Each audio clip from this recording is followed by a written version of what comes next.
पिरियरे परडे में बेवफाई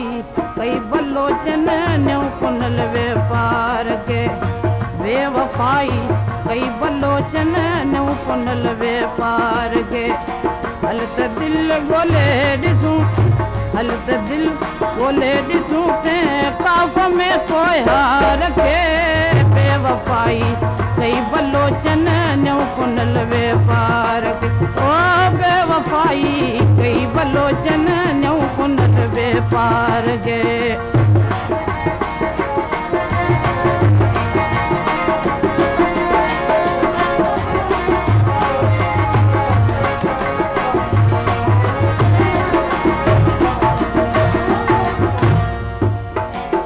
पुनल जा पेर प्यादी पिरत पुठ जी कुल विसार खण पुनल जा पेर प्यादी पिरत पुठ जी कुल विसार ये खण पुनल जा पेर प्यादी पिरत पुठ जी कुल विसार उपड़ता ओडी थिए उपड़ता ओडी थिए पहुंचे पिरिय जे पार के बेवफाई कई बलोचन न्यू कुनल व्यापार के ओ बेवफाई कई बलोचन न्यू कुनल व्यापार के हलत दिल बोले ॾिसूं हलत दिल बोले ॾिसूं ते काफ में कोया रखे बेवफाई कई बलोचन न्यू कुनल व्यापार के ओ बेवफाई कई बलोचन न्यू कुनल व्यापार के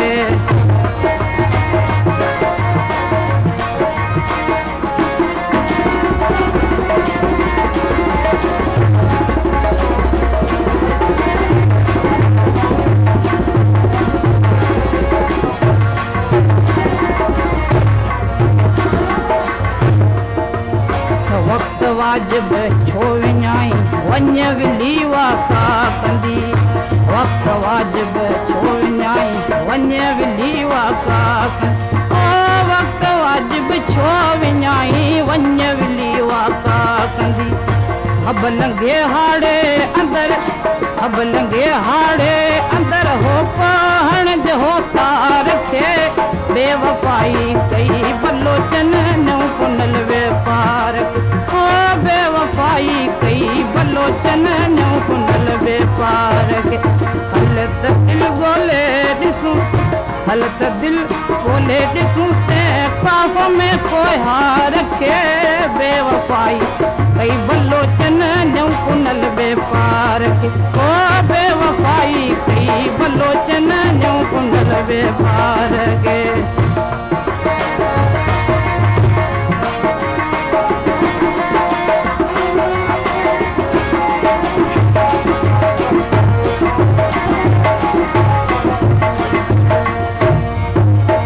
मुस्तफ़ा मोहम्मद अमी सारा में थींदो रफ़ीक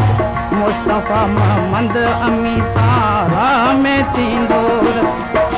मुस्तफ़ा मोहम्मद अमी सारा में थींदो रफ़ीक सो सुणी ईंदो सिगो सो सुणी ईंदो सिगो जे सॾ कयम सरकार खे बेवफाई कई बलोचन न्यू कुनल व्यापार ओ बेवफाई कई बलोचन न्यू कुनल व्यापार